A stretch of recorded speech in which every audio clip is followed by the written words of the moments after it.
mamacita. Welcome to episode 234 of the Mamas Con Ganas podcast. Today's episode is so important that I'm taking an extended moment to lay out the context before we dive into my profound conversation with my guest, Yasmine Mohammed, author of Unveiled, How the West Empowers Radical Islam. Why does this episode matter so much to me? Well, my mission with this podcast has always been very clear: women's empowerment, women's rights, and fearless truth-telling, even when it makes us uncomfortable. This episode embodies that mission. It's for women committed to shadow work who understand that healing comes through wrestling with uncomfortable realities. It's also for heart-led men who support the rise of the feminine in truth and freedom. So who is my guest, Yasmine Mohammed, and why does her story matter so much? Yasmine is a Canadian ex-Muslim educator, activist, and founder of Free Hearts, Free Minds. She escaped a forced and brutal marriage to an Al-Qaeda operative, endured horrific abuses rooted in literal interpretations of the Quran, and later chose to speak out. At age 13, after showing a trusted teacher bruises from abuse, the case went to court, but the judge ruled that the physical violence was acceptable under her Arab culture, sending her back to her family. She was forced to wear the hijab at 9 and later the niqab, and eventually was forced into marrying a member of Al-Qaeda at 19 years old. That marriage was abusive, and she fled with her daughter to protect her from female genital mutilation and ideological control. Yasmine's memoir, Unveiled, is not just a personal story.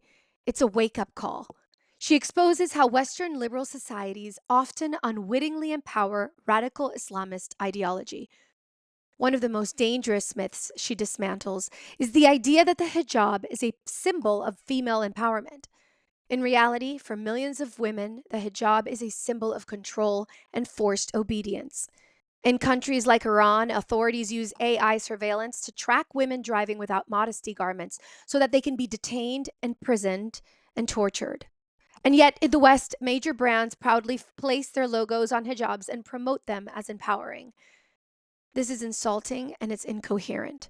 It ignores the millions of women punished or even killed for simply choosing to show their hair. According to Yasmine, calling the hijab empowering while women are brutalized for refusing to wear it isn't just misleading, it's dangerous propaganda. A message for my Latina audience.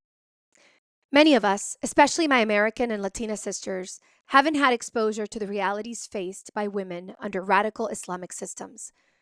So before you hear from Yasmine, here are 4 critical facts I want you to sit with as you listen.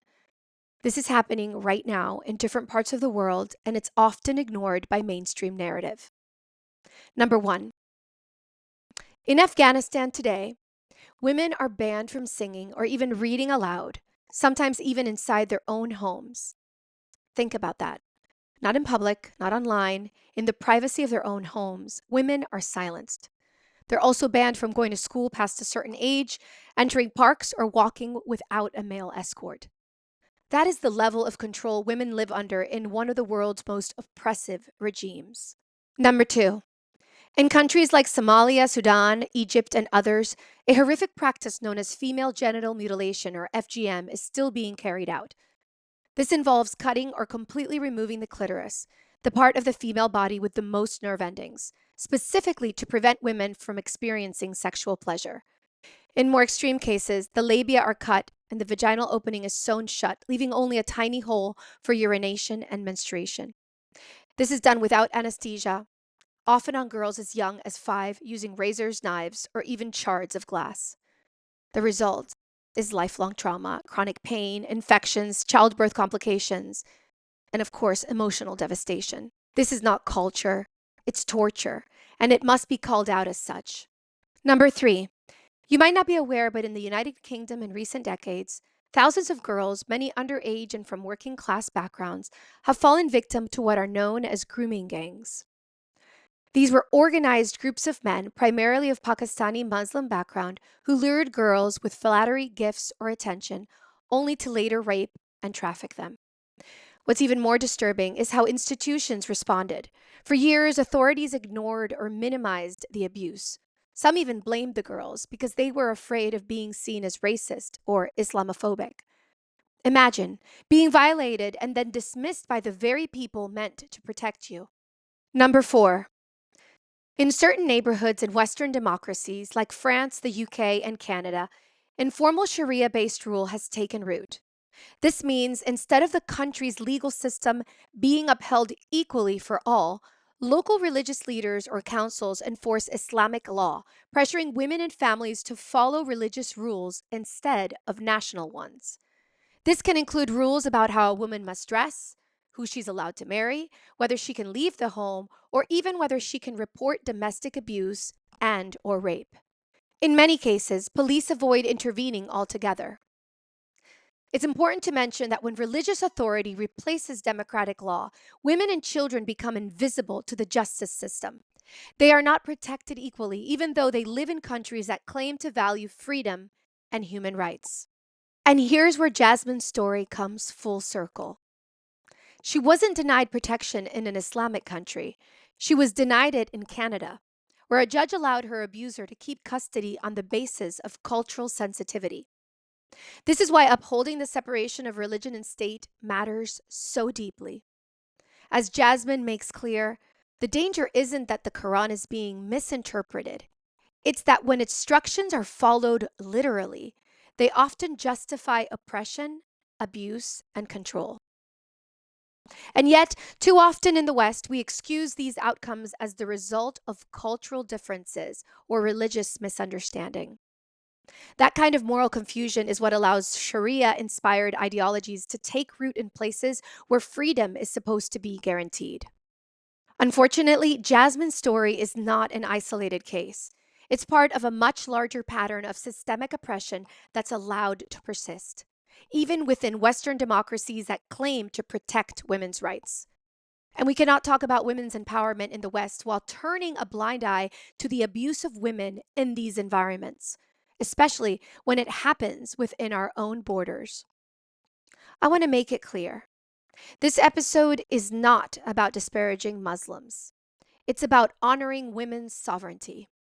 Yasmine invites us to ask, how can Western feminism celebrate female rights while simultaneously promoting ideologies that deny them? Why share this episode now?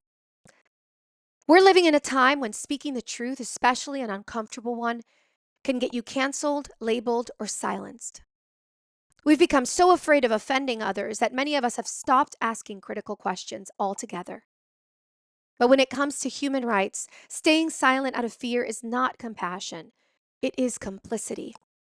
Yasmine brings attention to this exact issue. She points out that the Western world has built a double standard. We have no problem openly criticizing Christianity, Judaism, or even secular systems. But when it comes to Islam, many of us walk on eggshells. She puts it bluntly. The Muslim world has been shielded from criticism for so long. How will progress ever happen if criticism is considered bigotry? This is where language becomes dangerous. Take the word Islamophobia, for example. It sounds like it's protecting Muslim individuals from discrimination, which is important. But in practice, it's often used to shut down criticism and protect Islamic ideologies, even those that are violently anti-woman. Yasmine's own case in Canada is proof of this. When she showed evidence of abuse, a judge refused to intervene because, quote, that's how things are in her culture. That is what happens when cultural sensitivity overrides justice.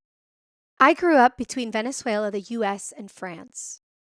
During my time in France, I saw firsthand how young Muslim girls in France struggled with strict gender roles and cultural restrictions, even while living in a progressive and secular society. And while it's true that not all Muslim households are extreme, we can't ignore what's happening when immigrant communities bring with them beliefs that clash with the basic rights and freedoms that women are guaranteed in democratic countries. When those beliefs take root without challenge or integration, women in the West, especially those born into these communities, can lose the very protections our societies are built on. For our democracies to truly thrive, there must be a shared commitment to core values like gender equality, personal freedom, and upholding the separation of religion and state. That's why I stand with Yasmine. Not just because I believe in women's rights, but because staying silent when those rights are being stripped away, even here in the West, is not an option. I hope you enjoy this episode. But more than that, I hope it touches your heartstrings and inspires you to read Yasmine's book, Unveiled, and that you help spread her message with others. This conversation is my way of building that bridge that she writes about. In her book, Yasmine says, if only women were willing to link hands across borders, patriarchy would not stand a chance. Patriarchy cannot exist without the active participation of women. This episode is dedicated to my Muslim and ex-Muslim sisters worldwide. Your voice is powerful, even if the world tries to muffle it. So now, Mamacita, take a deep breath, prepare to witness a story of true courage, and lean into the discomfort. Yasmine Mohammed is here to unveil truths. Let's rise together. Now here's my conversation with Yasmine Mohammed. On this episode of the Mamas Con Ganas podcast, I am interviewing Yasmine Mohammed, author and human rights activist. Welcome to the podcast, Yasmine. Thank you so much, Valentina. I really appreciate the invitation. I'm honored to be here. I told you before the interview that I am beyond honored to have you and that there's no one else that I could have sitting in front of me that I'd be happier to have than you. Honestly, your story is so moving. Your actions are so courageously aligned. I think you are a light and a North Star for women. I think this is probably the most important episode I have ever done, honestly. Well, thank you so much. I really appreciate that. You're way too kind, but I love it. I need it. I get enough hate that I will absolutely take all of this love that you're giving me and straight to my heart and let it just like fill me. Thank you. Thank you so much. I will also I don't think I have ever been so nervous to do an interview ever in my life. I've never been so nervous. I couldn't sleep last night.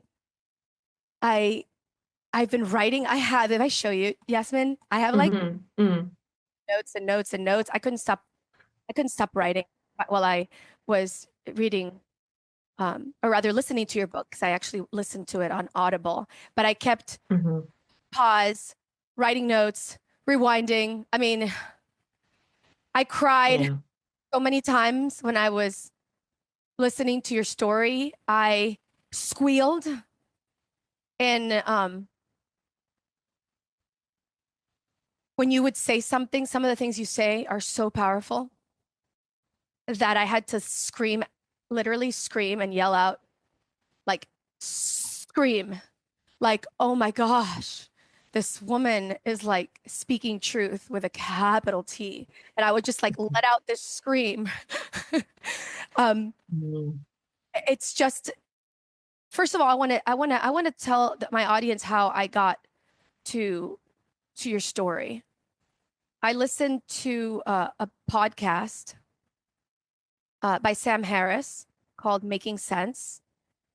It's interesting because Sam Harris is not normally the type of person that I listen to for podcasts. Usually I listen to more like spiritual podcasts or self-improvement podcasts. I mean, that's why my platform is self-improvement.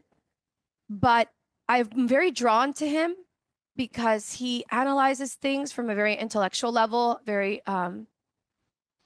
objective, rational level. And it's interesting because I live in a world where I feel like I love going back and forth between being very rational with my head, right? And just analyzing things from a very objective standpoint. I think my mom and dad taught me that very well. But then I also go to another part of myself and my body, which is my heart. So I tend to listen to a lot of spirituality and self-improvement things, right? Things to like make me a better person. And when I heard your story on the Sam Harris podcast, I couldn't stop thinking about you.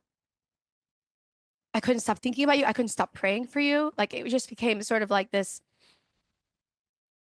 a little bit of just like I couldn't believe that somebody like you existed. I mean, I knew women like you existed, but I was just waiting for the one example that I could like hold up as to like, look at this woman.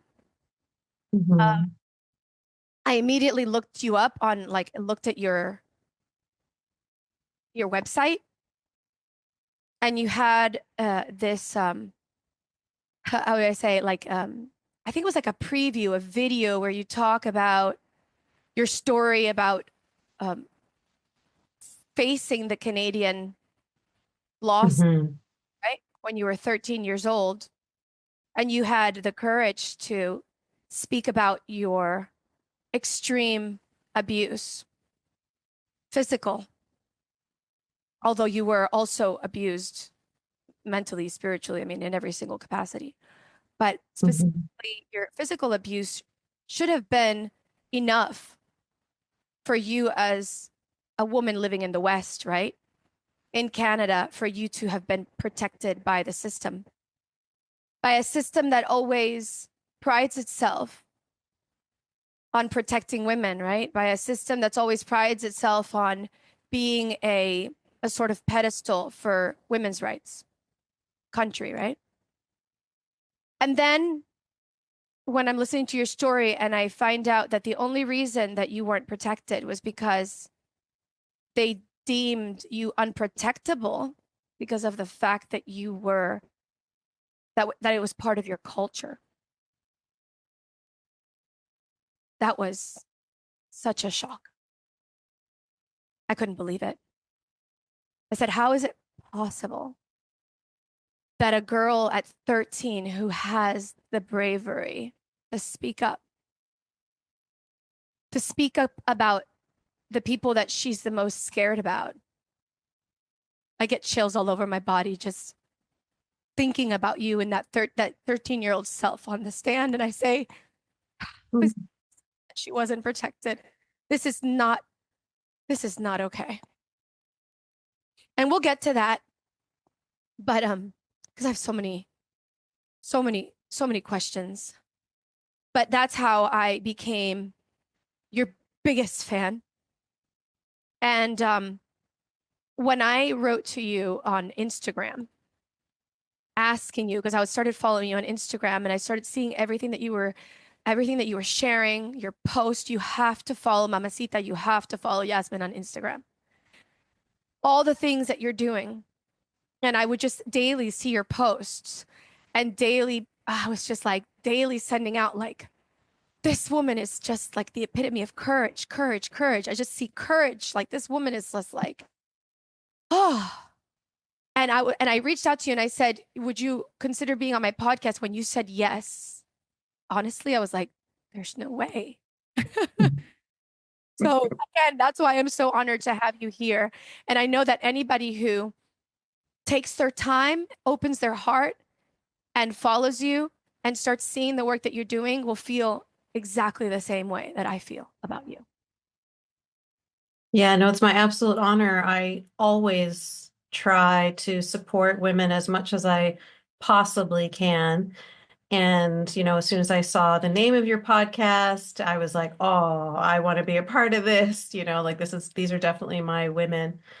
Um, there's so much about you, what you were describing about Sam Harris, you were describing yourself actually, where you were saying you go from being like super rational, intellectual, but then also spiritual. That is exactly Sam Harris as well. And I got to know him because of his rational, intellectual side too. But then when I started going through, I had a breakdown. I had like severe agoraphobia. I was suicidal. It was really horrible. Sam and his, walking me through meditation and teaching me so much about my body and my mind. And he really is an incredibly spiritual person too. And he is all about healing. And he was the person who, he healed me on both intellectual and emotional level. He's been an incredible person in my life, like just an absolute angel. You spoke about when I was 13 years old and when I went to the government to talk to them about the abuse that was happening in my home. another angel in my life was Mr. Fabro, who wrote the foreword to my book. So he's the teacher who approached me when I was clearly depressed and, asked me what was going on. And he's the one who kind of got the ball rolling for me. And like you mentioned, this toxic cultural relativism that we have in Canada and beyond Canada, actually, it's throughout North America and Europe. You can see it. This idea of like, well, it's their culture and it's their religion and they're okay like that. They're fine with it.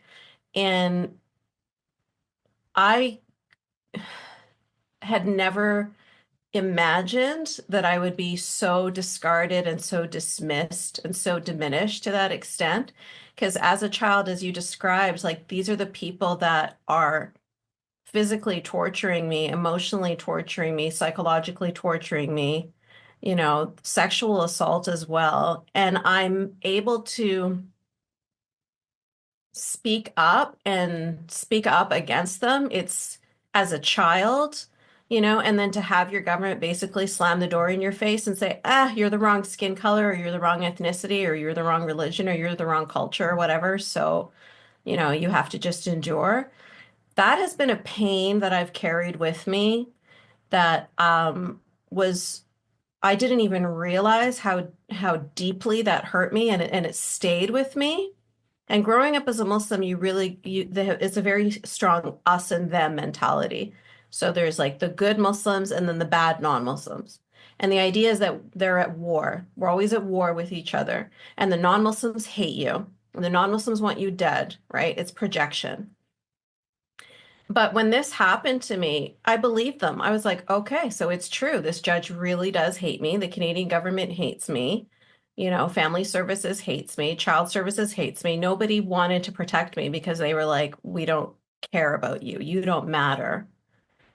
And that's why it was such a big deal for me when I watched a TED Talk with Sam Harris in 2004. It was a long time ago where he did this TED Talk and he talked about girls in Afghanistan being covered in burqas and how we have the audacity to pretend that we don't know anything about the human spirit and that we say stupid things like, oh, it's their culture.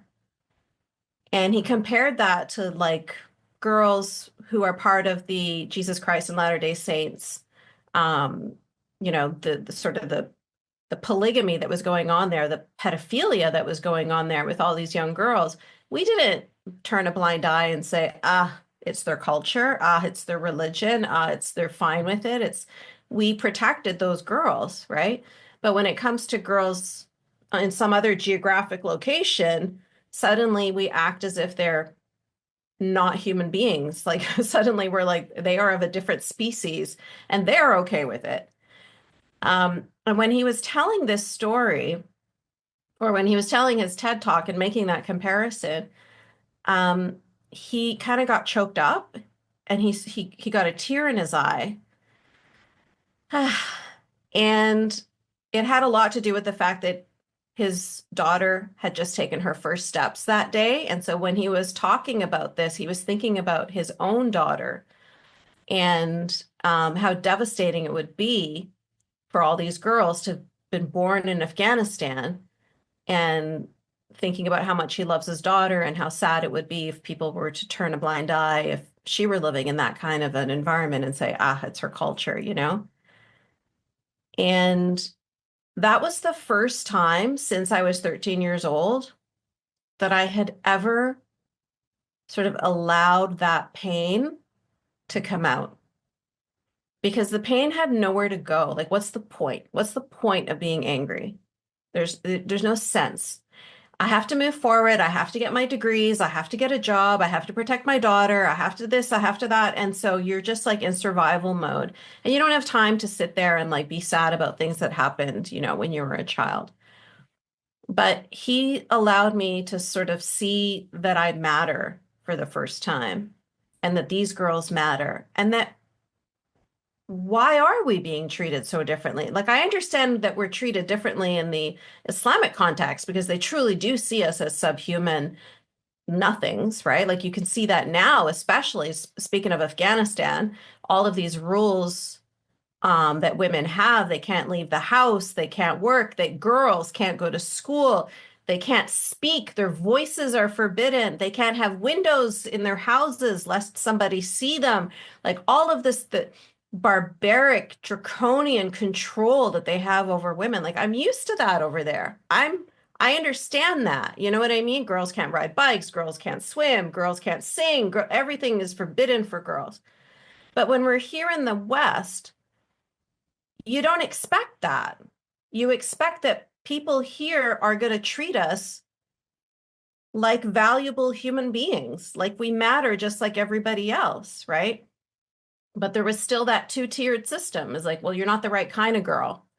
You know, you're a girl from that culture or you're a girl from that religion. So you're not going to be protected. You don't matter as much. And yeah, that's been a huge part of my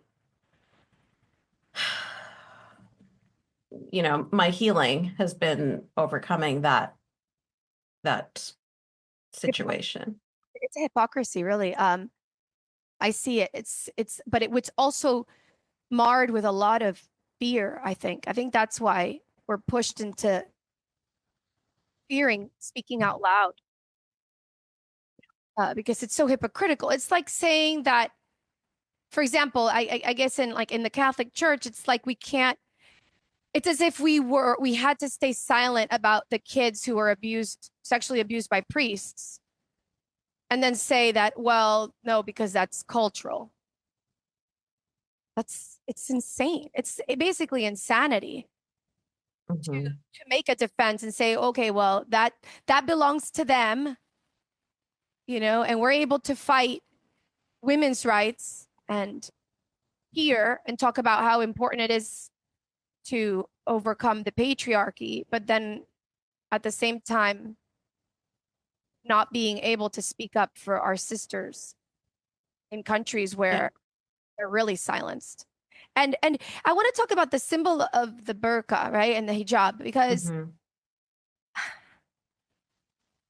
it's very interesting when I was reading your book. I think this is why one of the moments that I squealed and I screamed is when you said how, we speak about women's rights in the Western world, but we can put it like the hijab on a Nike commercial and make it represent, like, I don't know, something correct, or like celebrate a hijab when Feminism, empowerment. feminism. And Yeah. I remember in 2016, this was my first time. I actually have to say Mm-hmm. I got scared when you remember the female protests all over the world when Trump was elected? Yes, I do. I remember being at one of the protests and being so angry that there were women holding up pictures Mm-hmm. of women wearing hijabs or wearing the hijab. Yep. It infuriated me because I Mm-hmm. knew that was a sign of female oppression. And how dare they be so stupid to use that as a sign of female empowerment? Like, I remember my stomach getting all in knots. And I remember telling my husband, I remember telling everybody that I knew around me, but I was like, how can people not see this? How can they be so blind? And then, and you know what, Yasmine, it's more and more. Like now it's like you go on American Airlines and you sit watching a commercial about the credit card they want to sell you on the airplane. And you see Mm-hmm. a woman wearing a hijab surfing. And I'm like, this is the most ridiculous thing I've ever seen in my life. I'm like, when would you ever see a woman wearing a hijab surfing? Are you freaking? I'm like, don't Yep. pass this. How can we have gotten so stupid? Mm-hmm. How do Yeah. numb. You know what I'm saying? Like it's Oh, I hear you. Yeah, while there are women currently rotting in prison, while there have women that have been killed, that have gotten their faces maimed with acid being thrown in their faces, where there's women that have been raped to death, women that have been beaten to death, women who have been, decapitated over the hijab, fathers and brothers killing their sisters and their daughters over hijab. That's currently happening. That's happening not just in Iran and in Pakistan and Iraq and Libya. It's happening in America. It's happening in Canada. It's happening in France. It's happening in Italy. It's happening in the UK. And we're going to pretend that this is some symbol of female empowerment. Like, we're not even talking about history. We're talking about right now. Right now, the women of Iran are out there in the streets burning their hijabs and fighting against the morality police that are imprisoning them if they're not wearing their hijabs properly, or beating them to death for not wearing their hijabs properly. This is a fight that we are currently fighting. The betrayal, Valentina, I cannot tell you that feeling you were describing of like your stomach, like I felt all of that. I was so angry. I was so shocked. And I was so amazed that women could be fooled to this extent. Because how could you? You know better. When it comes to Baptist women being forced to dress a certain way, or Mormon women being forced to dress a certain way, or even you just saying like free the nipple or whatever. You know what I mean? Like, it doesn't even have to be from religion. Like, women understand modesty culture. They understand purity culture. They understand rape culture. These women are saying that they're all feminists that are lining the streets in 2016. So how could you not be able to get this most basic concept? It's impossible that you don't get it. You get it. You know when you're holding that poster of a woman with a hijab on, like, you have to know that women, you had to have heard of Malala Yousafzai being shot in the head because she wanted to go to school. You have to know that these women are being murdered and forced into hijab all over the world. You have to know this. Like, how can you pretend suddenly and just like act as if it is the exact opposite of what it truly is? It is a tool of misogyny that is used to control women. And you're taking this and you're contorting it and you're perverting it and you're pretending that it's a tool of a symbol of empowerment and feminism. Like, I don't even know what to say. Like, I felt so betrayed because I felt like there's no way that you don't know. You're not that stupid. This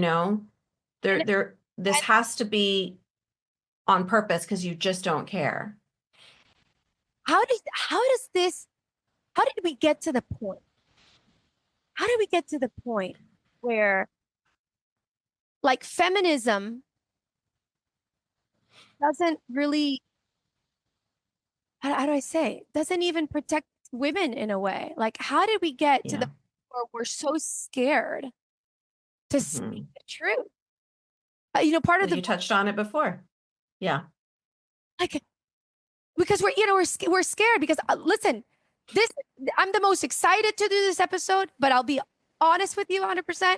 It's also the episode that scares me the most. Because for the first time in my life, I'm saying something that it shouldn't be controversial. It should not be controversial, but I don't know why they always make it so controversial. Please, why? Why? Like, it's like we're not allowed to say that there's anti-Semitism going on. I have Jewish friends. I see that there's anti-Semitism going on. All you have to do is open your eyes. And like you said in the book, all you have to do, there's no excuse for ignorance in this world anymore. With all the information that we have. People can't say anything bad about anything regarding Islam because it's considered Islamophobic. Are you serious? So I can't talk about anything bad about Christianity or the Catholic Church because it would be considered Christian phobic or whatever. Come on. Yeah. It doesn't make it, and we need to collective, we need to wake up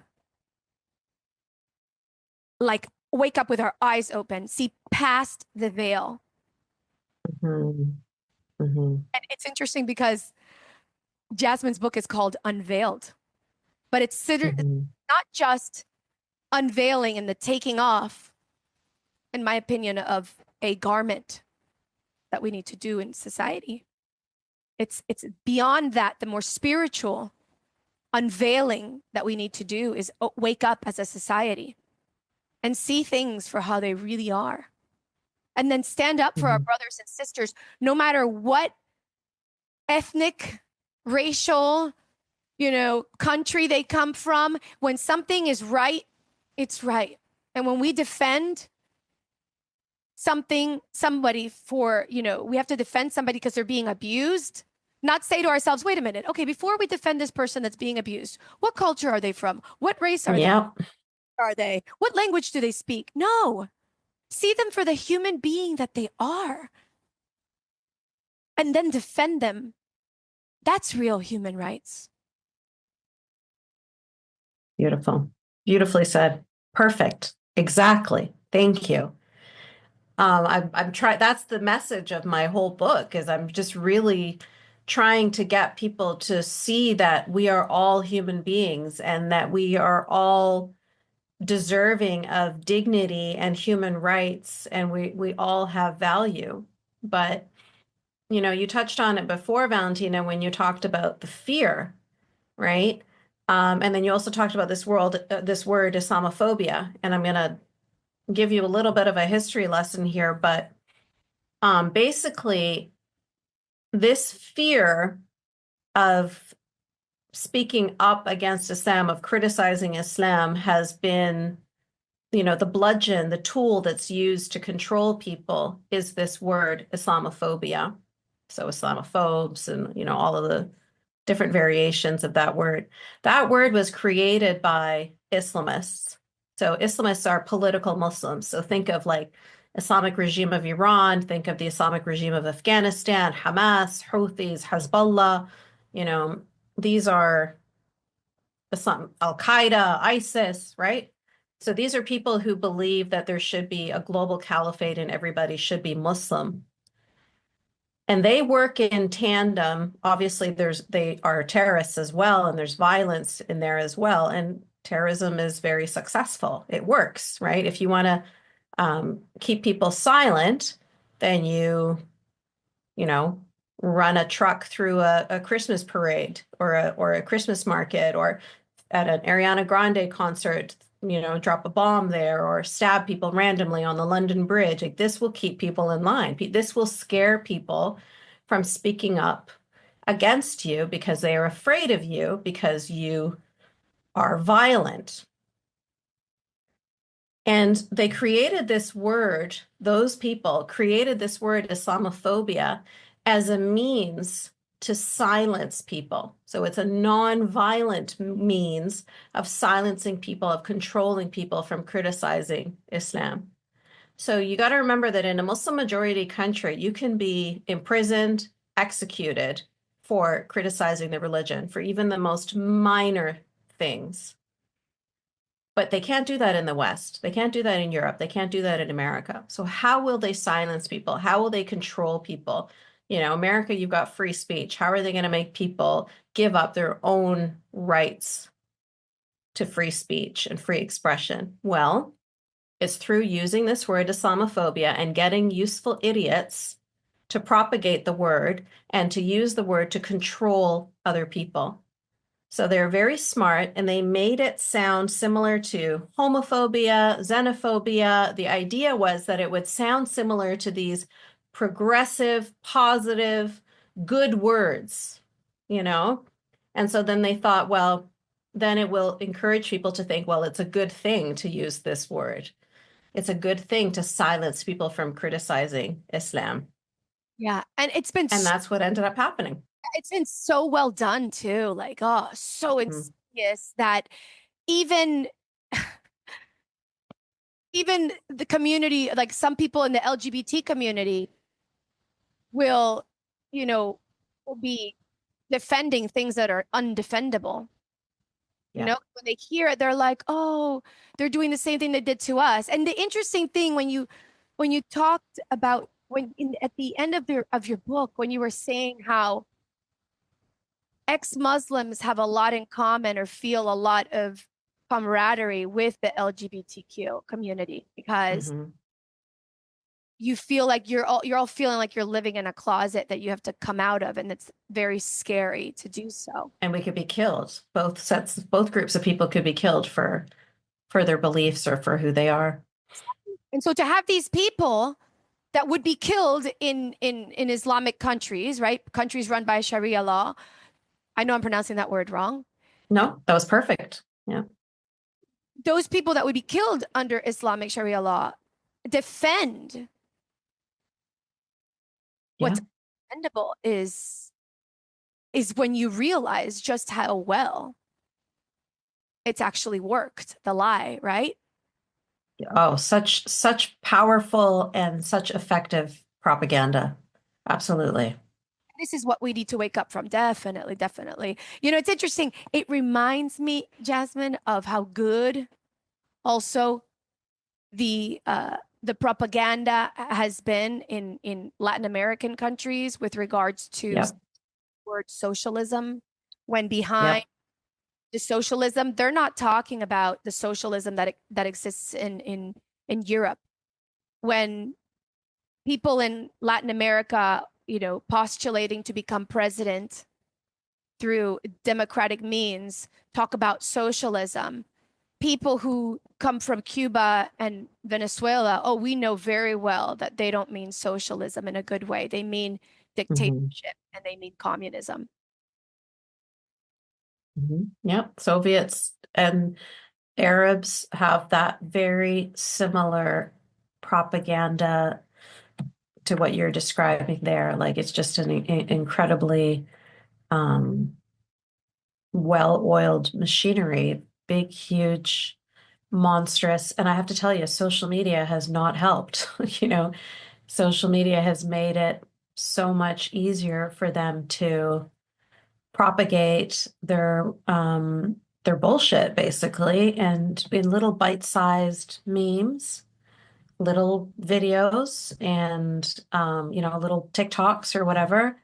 And it's like polluting people's minds, possessing people's minds. And social media has also censored a lot of people actually speaking the truth.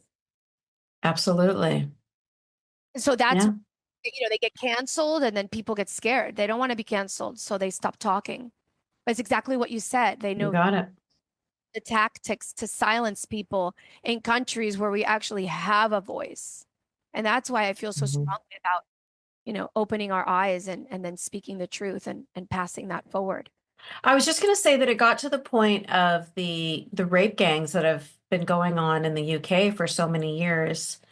Thousands of girls over decades, over so many different cities all across the UK were involved in these rape gangs, essentially by Pakistani Muslim men. And if there were any politicians or police or journalists or, you know, social services or anybody tried to help these girls and tried to say, hey, there's these rape gangs that are basically kidnapping our daughters and drugging them and sadistically raping them, like 20 men in a day. These women are being locked up in homes and tied up in rooms. These girls, sorry, not women. And it's the people that were the whistleblowers, the people who tried to protect these girls. They were the ones who were demonized. They were the ones who were told, oh, you're being racist and Islamophobic for saying this. And they were the ones who were being canceled. And there's been a few documentaries out about it, like All of the Truth is now coming out, of course, these years later. And some of these girls, some of the survivors have been courageous enough to speak up and tell their stories. And it's absolutely atrocious. And it all stems from what you just described there, which is this fear of speaking the truth. And the reason why people had so much fear over speaking the truth was because people truly were being canceled. They were losing their jobs. They were losing their reputations, right? People were calling them conspiracy theorists and Islamophobes and bigots and racists. And so we were so concerned about, race relations or protecting these Pakistani Muslim rapists that we left our daughters, our sisters, all of these girls to continually be raped for years. And it was like they were sacrificed at the altar of Islamophobia. It's just unfathomable, honestly. What one of the other things that comes to mind is like how people didn't speak out about the atrocities that happened to the Jewish women on October 7th. Exactly. When, the rapes, the most horrific rapes. I mean, I remember reading about it and I felt like throwing up. I literally couldn't eat that morning. I felt so nauseous. And I was like, and then I thought to myself, the next thought is like, everybody's going to be talking about this on social media. Everybody's going to be talking about this on social media. It's going to be like, more than like, even like the Holocaust. Everyone will be talking about what happened to these Jewish women. And silence. Denied it. Like crickets. And like you said, denial. And I, I was listening to podcasts where these women were saying like, where are our sisters? Where are our sisters when we need them to speak up for us? And one of the things also that like the last chapter, I think it's the one that was titled Hope, where you talk about how the reality is that Western women are looking for a fight. Meaning they're ready to like stand up with all arms and talk about, trying to really eradicate, the patriarchy in the sense that they're trying, they really want the new world to come, right? The world that Susan B. Anthony dreamt of. A world where we'd finally be considered equal women to men. So the Western women, like they're ready for the fight. And then there's these women in the East just praying and hoping and needing fighters to be alongside them, people to speak up for them. And it would be like a match, you said it, what? A match made in sisterhood heaven or something like that. And how all we have to do is just reach out and see them and not ignore them. Yeah. Yeah. And if only it was just ignoring them, because it's more than ignoring them. It's actively silencing them too. And it's exactly because they have the wrong oppressors. So whether it's Muslim women in the Muslim world, or whether it's Jewish women in Israel, or whether it's British girls all across the UK, they all have the wrong oppressor. They have the wrong perpetrator. That's the key. So all women, regardless, Hindu girls in Pakistan, Christian girls in Nigeria, doesn't matter. Nobody's going to talk about any of these women or any of these girls. None of them are going to be protected. So it's not just against Muslim girls, it's against any kind of girl from anywhere in the world. If her oppressor is a Muslim man, then she, as the victim, becomes ignored, becomes silenced, and all of the effort goes into deflecting and protecting her abuser, her perpetrator, her rapist, her oppressor. It's incredible how the victimhood thing gets thrown around where the victim ends up being seen as the bad one, and the oppressor Mhm. gets to wear this badge of victimhood on his shirt. Mhm. It's such good manipulation Mhm. to wake up. Absolutely. It says, I love what you said also about how patriarchy can not exist Yep. without the cooperation of women. Absolutely. Said this line that just broke my heart to the core. You Mhm. said, it is men prefer women to be cut, meaning being generally mutilated, but it is a woman who holds down her daughter for another woman to cut off her clitoris. Yeah. And I mean, absolutely true. And that can just be extrapolated over and over and over and over again. I mean, we all saw Shani Luke on the back of that truck, tangled up. We saw her body mutilated. We know what happened to her.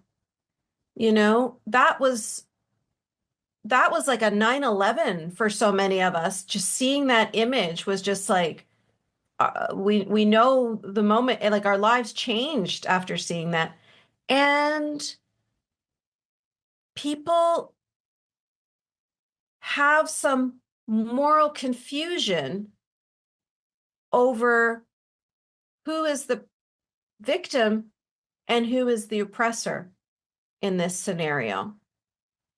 And going back to what you said about women, the United Nations, women, UN women.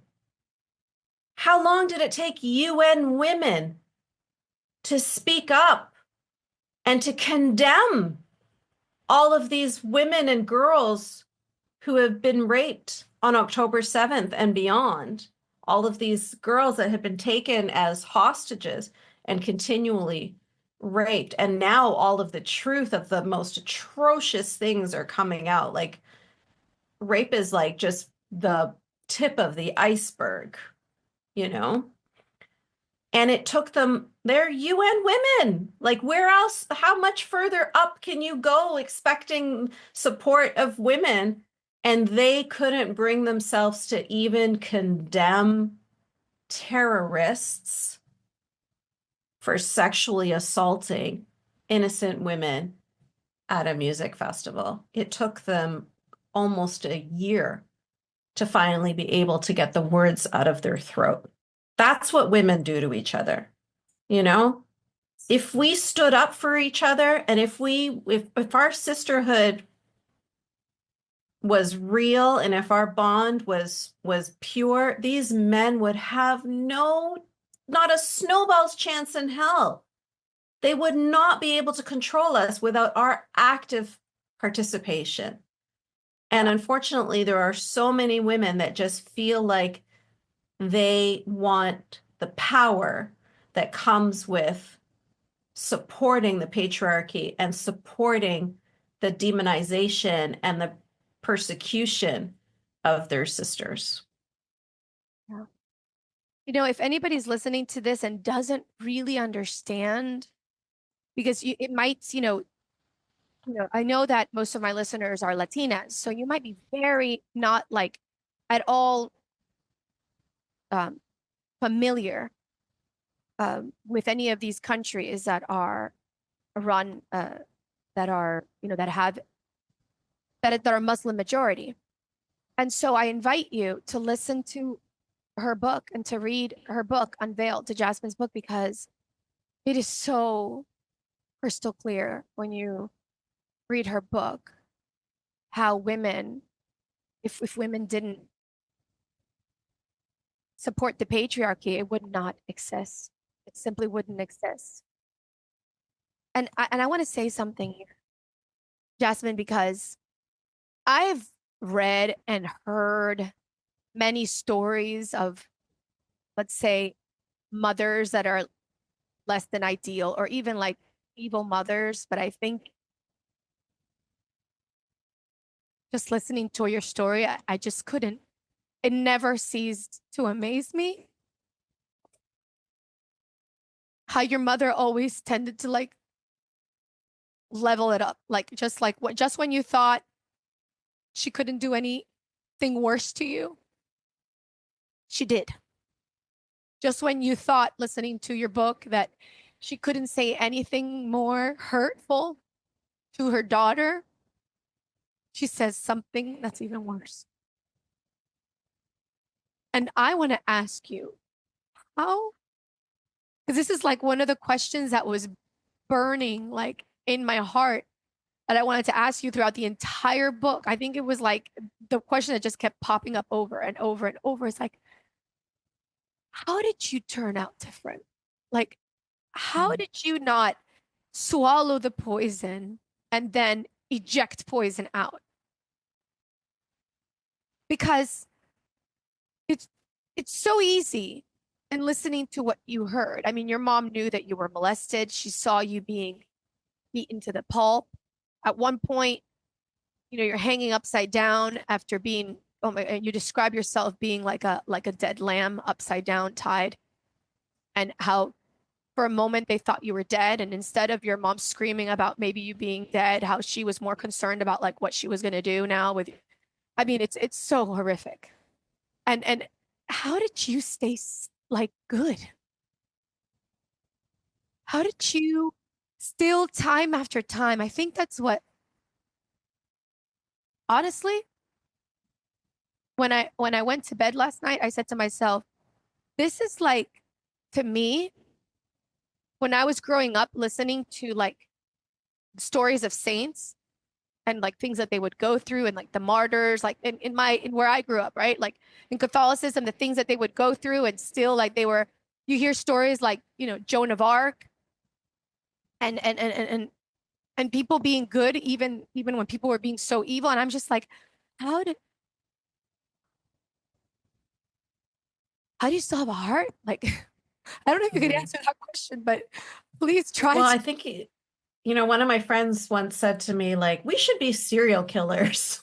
I was like, we should, like, because you can go one way or the other. It's one, you either go right to the darkness or you are so repelled by the darkness.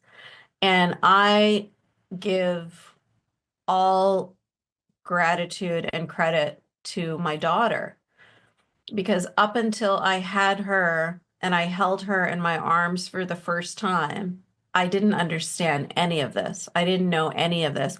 I thought I was the problem. I thought my mom couldn't love me because I was broken, because I wasn't good, because I wasn't Muslim enough, because I wasn't obedient enough, because I wasn't subservient enough. Like, I always thought I could do something more. Like, I married the Al-Qaeda terrorist that you forced me to marry. I wore niqab head to toe in black, covering my face, wearing black gloves, wearing black socks. I was like a dementor walking around. I was imprisoned in the home. I allowed this man to beat me and to rape me because you told me that that's what my religion demanded of me. I did everything for you. And all I wanted in return was to feel her love. I just wanted her to love me. And I wanted to be good enough to be deserving of her love. And when I had my daughter and I looked at her for the first time, and that's when I felt love. I didn't know what love felt like until that moment. And it was this epiphany where I realized she was just born. Like, she just got here. She didn't do anything to earn this love that I have for her, this desire to protect her and to make sure that she feels nothing but joy and safety. She didn't do anything. She didn't have to be a certain way.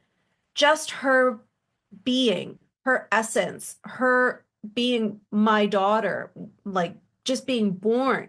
And I already felt this unbelievable amount of like unfathomable love that I didn't even know existed beforehand. And Yeah. then I realized my mom never felt this way. She never had this love for me. And so I was like a fucking monkey or a clown or just doing whatever I could to try and earn her love. And I realized it was a black hole. It was an empty vessel. Like it was never about me.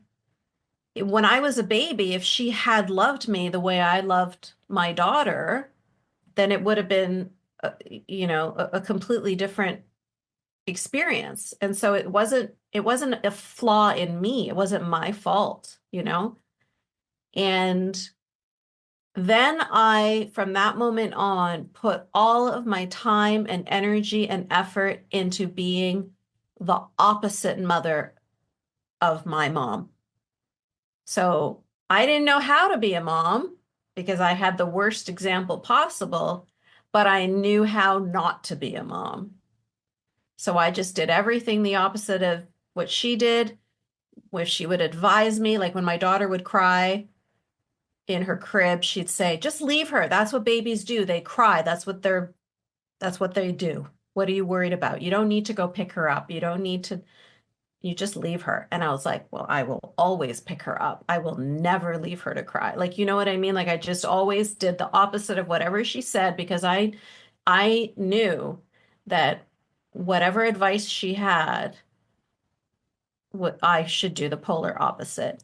And that was my initial navigation through motherhood until I was able to get away from this man that they'd made me marry and get away from her and go to university and start taking child psychology courses. And then I could start, learning about actually how to be a mother. But yeah, it was my daughter that led me. She was my Sherpa out of the darkness for sure. I think this is really a message that could really help a lot of people who maybe have mothers and fathers that are less than ideal, is exactly what you just said. Like, what you have to do is like everything that you didn't like, do the opposite, right? It's kind of so simple, so profound. And beyond like, motivating one to want to speak up the truth and get involved in like human rights activism, right? Like, or like at least giving women like you more amplifying you, right? Beyond that, what I think struck me the most beyond that was that precisely what you're talking about right now is like you entering into mothering. For me, like when I saw you describe like how you rationalize, okay, like I know my mom did this, so I'm going to do the opposite of what my mom did. And it's everything through love because I mean, I'm telling you, you read what Jasmine's mother did to her, and there's no other word except diabolic to describe it. Everything about the way you were treated.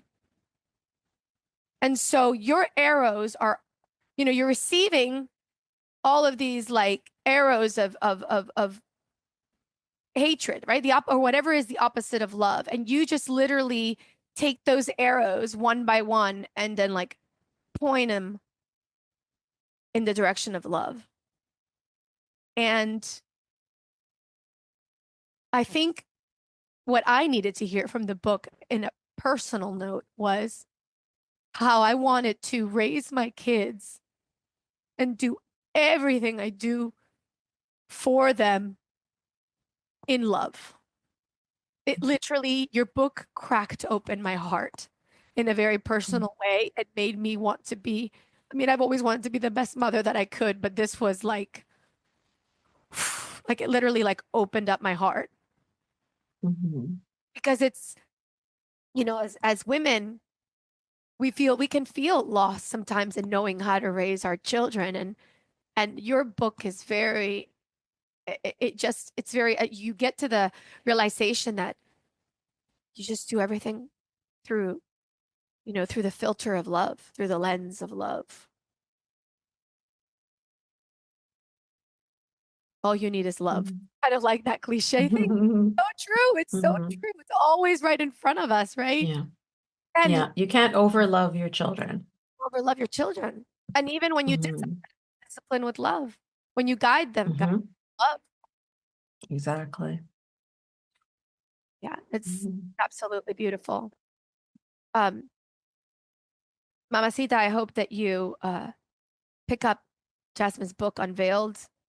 Listen to it. I guarantee you it will just crack open your heart just as much as it opened mine, and that you will be lit up inside your heart.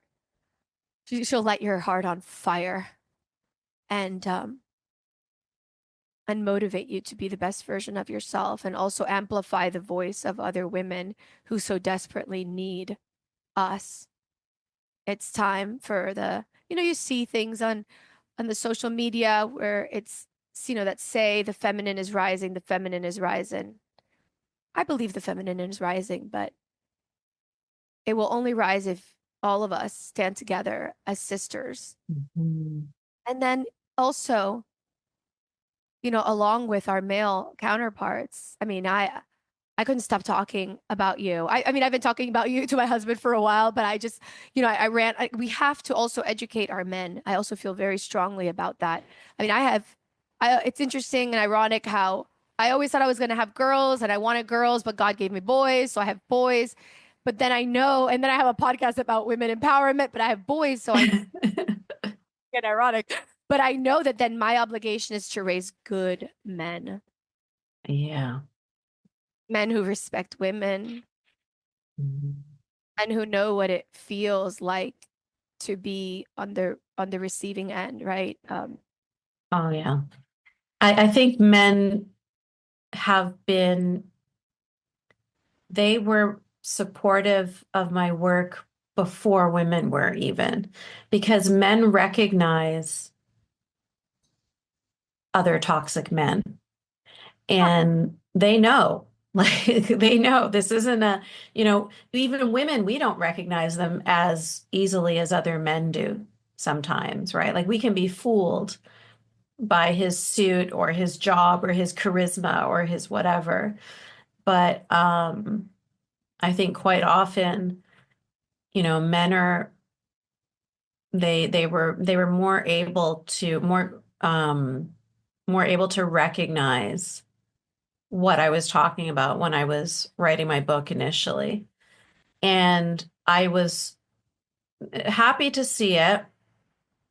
It was a lot of there's a lot of ex-military men that were my supporters in the beginning because they'd been in Afghanistan, they'd been in Iraq, so they understood the context and they had this feeling of wanting to protect women and knowing that this was coming onto American shores, coming into Europe, that you could see the changes already with no-go zones in Sweden and France, and they wanted to protect women. But those men had been silenced in the same way that everybody else was with like Islamophobia, bigotry, racism, blah, blah, blah. But I was very, very grateful when other women would speak up. Like that's what brought me joy. It was at a different level.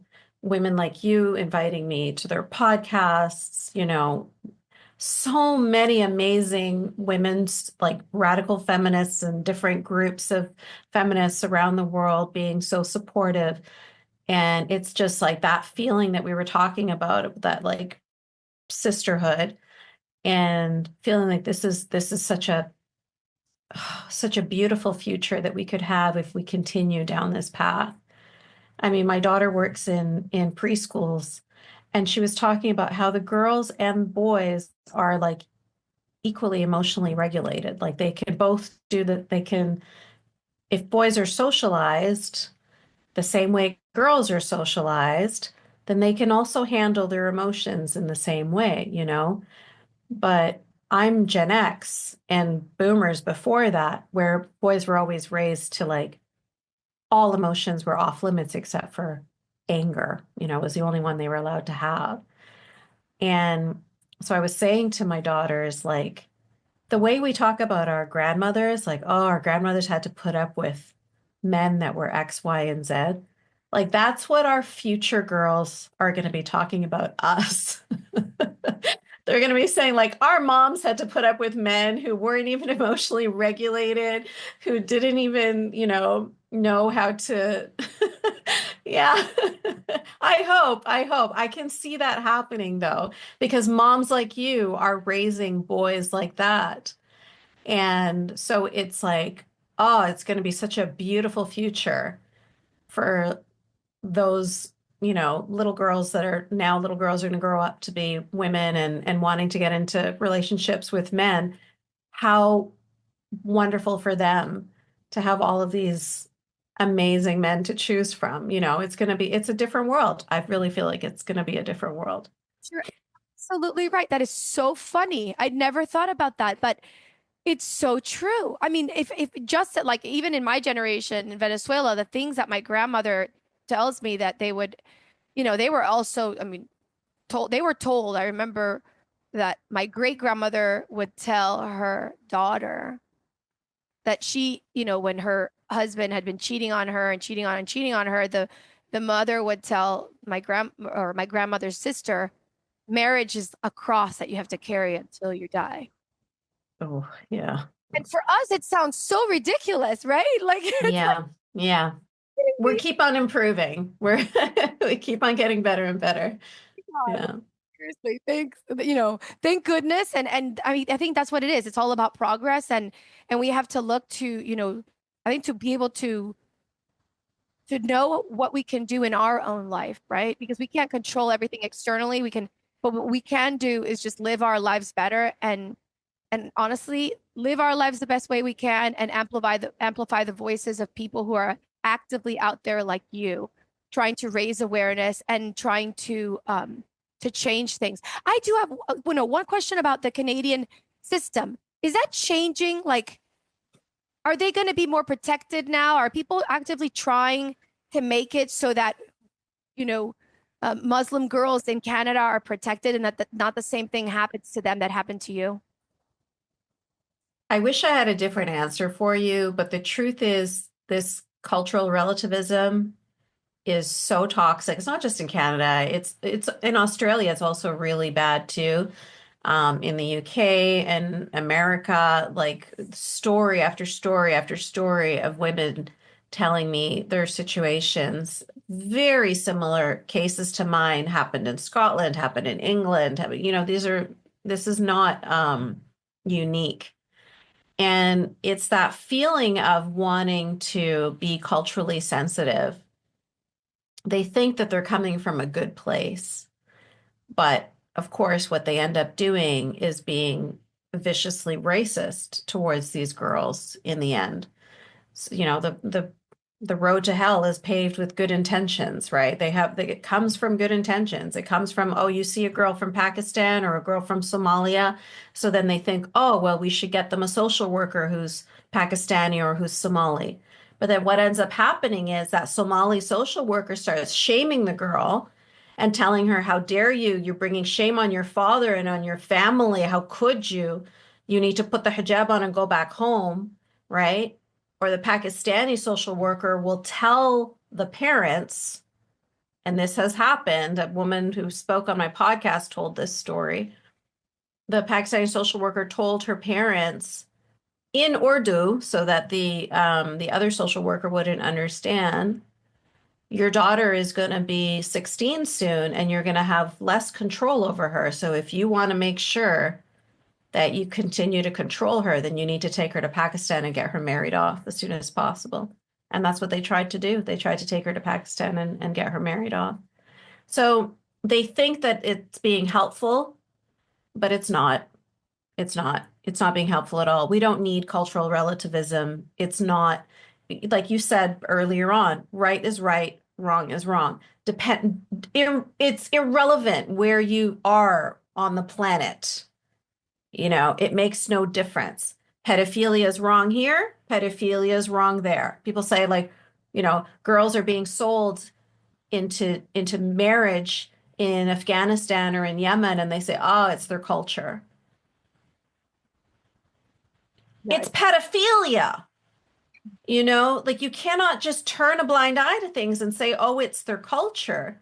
It's still wrong, right? We didn't turn a blind eye to slavery in America or to the, women in the 60s when it was all about the women's liberation. They didn't say, oh, well, it's our culture for us to never be able to get a credit card or never be able to get paid the same as men. It's just that's just American culture. No, they pushed back. That's progress, right? And so when you just dismiss these things and say, oh, that's culture, then you allow those things to fester. You're basically resisting against any kind of progress. So yeah, Canada's still like that. And all around the world is still like that because they still think that it's a good thing to treat people differently based on their ethnicity or their religion or their cultural background, which is, in a nutshell, racism. That's what that's called. Like real racism. Yeah. Oh my gosh. You said something because we see progress in society throughout the world, right? We've seen the progress of Europe, the progress of the United States. And you said a sentence that was like, is the Muslim world not entitled to enlightenment? Thank you. Is the Muslim world, Perfect. why do we have to keep justifying their errors and protecting and shielding where they go totally astray? And you make I think, one of the arguments, and this is something that people argue, but your argument, I'm sorry, you argue this so well. You actually you give examples in the Quran, right? That's the book. Yeah. What's considered the holy book, where it's so wrong in what it says, and it's so explicit that you can't evade the truth of the words that it says. You say, for example, that Mohammed, the person who's the most, who's revered as the most holy man, married a 6-year-old, and he was 53. 53, and he consummated the marriage when she was 9. I mean, that's pedophilia right there. Absolutely. Well, like you said, he's the best example for all humanity for all time, according to the Quran. And so when there are feminists or when there are people trying to change those laws or trying to progress these Muslim majority countries, they always come up against that scripture, which at the end of the day validates, it justifies pedophilia. And so men will use these religious edicts as evidence for why they can continue their pedophilia. And even in countries like Iraq, where the age of marriage was 18, they are now trying to claw it back to 9 years old. What? Yeah. Islamic politicians are trying to bring the age of marriage down to 9 years old because they say that's Islamic. It is so like flabbergasting how, like, if we were able to, the Western world was able to separate church and state because we were open up our eyes and understand that that was a more enlightened way of being, right? That was a better way of doing things, that you could believe whatever you chose to believe. But at the end of the day, the individual right or the religious, what is it? You said it, the religious theology couldn't oversee the individual right. Mm-hmm. So well said. Like, how can we not see, like, how can we not want the Muslim world to progress where they are also, they understand, right? The fact that a child's right and a woman's right or a man's right should never be like dominated by whatever religion dictates, whatever idea or idea somebody chooses to believe. Like, how come it's so easy for us Mhm. to stand here, but we're not trying to help them get to the same progress? And if anything, we're kind of being We do it. Yeah, we do it. We do it ourselves. So even in a secular country, we allow people's religious laws to supersede our secular laws. We let that happen, right? And so, I know we've been talking for a while and we don't have much more time left, but like I could just get into like example after example of how, like in my daughter's school, we couldn't say Christmas anymore. It had to be red and green day. I mean, we couldn't even say Halloween anymore. It was orange and black day, right? But everybody said happy Ramadan, right? I'm like, what is this planet? What is going on here, right? And if you live in Qatar or Saudi Arabia or so many other Muslim majority countries, or even if you're visiting there, you could be arrested, you could be fined for drinking water during Ramadan, even in your car. And these are countries in the desert, right? So it's like over there, we have to follow their rules. And over here, we follow their rules. You yeah, know, it's like they believe that they are superior. They believe that they are dominant. And we agree with them, yeah, yeah. right? Like we are also in that fantasy with them. We can't, we have to wake up to it now because in Europe, I mean, you could argue it's already too late. There are places in France where Sharia law is actually what people abide by, and where people can't protect, the police can't protect Muslim girls and Muslim women in France right now. So, yeah, completely. I know we've run out of time. Thank you so much. Thank you so much. I could speak to you on and on and on. Mamacita, if you have any questions, comments, please share this episode. If you've gotten here so far, how important this message is, honestly. I Comment. wanted to show your listeners Yes, that yes. I've got my book in Spanish and in English. Oh my God, I love it. I love it. Mamacita. Um, I'm gonna let you say some final words here, but if comments and questions on mamasconganaspodcast.com/234. mamasconganaspodcast.com/234. Jasmine, I'll give the mic to you because I know it's gotten a little late and I know that Yeah, no, I'm very, very grateful to you, Valentina. Thank you so much for having me on. I really do hope your listeners do the same that you did, which is to listen to the audiobook, because I think that that's where, because I'm the one who's narrating it, and so they really get to hear my story and to hear me. And I think it's important for people to remember that we are all human beings fighting different battles, and to open our hearts to each other. And, this silencing that we do of each other is so vicious and so demoralizing. And I can't tell you how much it hurts to see that when other women are overcoming the obstacles that they've overcome and they've freed themselves from all sorts of different experiences, I am there to champion those women and support those women. And I'm so grateful to have so many women around me who champion me and support me as well.